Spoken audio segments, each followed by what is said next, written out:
Veer Savarkar award को लेकर आज एक बड़ा विवाद सामने आया है।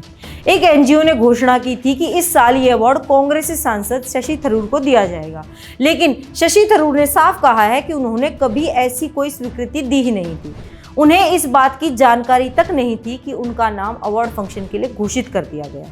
शशि थरूर ने इसे आयोजकों की एक तरफा घोषणा बताया और कहा कि बिना उनसे पूछे उनका नाम इस्तेमाल करना बिल्कुल गलत है।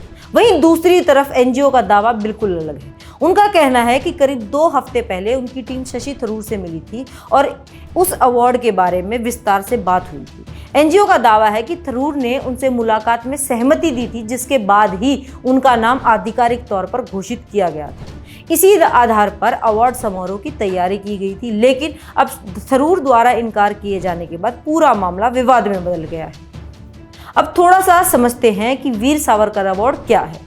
ये अवार्ड उन लोगों को दिया जाता है जो राष्ट्र निर्माण, सामाजिक विचार, साहित्य, इतिहास या आधुनिक राष्ट्रवाद की दिशा में काम करते हैं।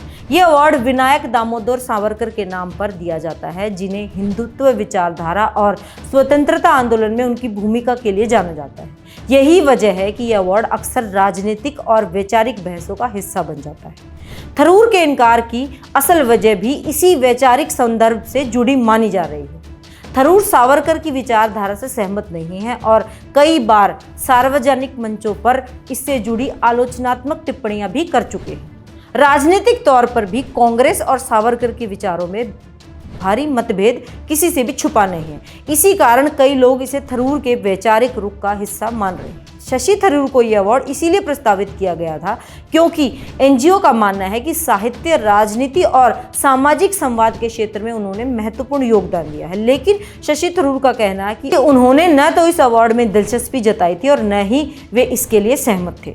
अब स्थिति ये है कि अवार्ड समारोह की घोषणा हो चुकी है, तैयारियां भी पूरी हैं, लेकिन मुख्य अतिथि कह रहे हैं कि उन्हें ये अवार्ड स्वीकार्य नहीं है। ये विवाद आगे कैसे बढ़ेगा?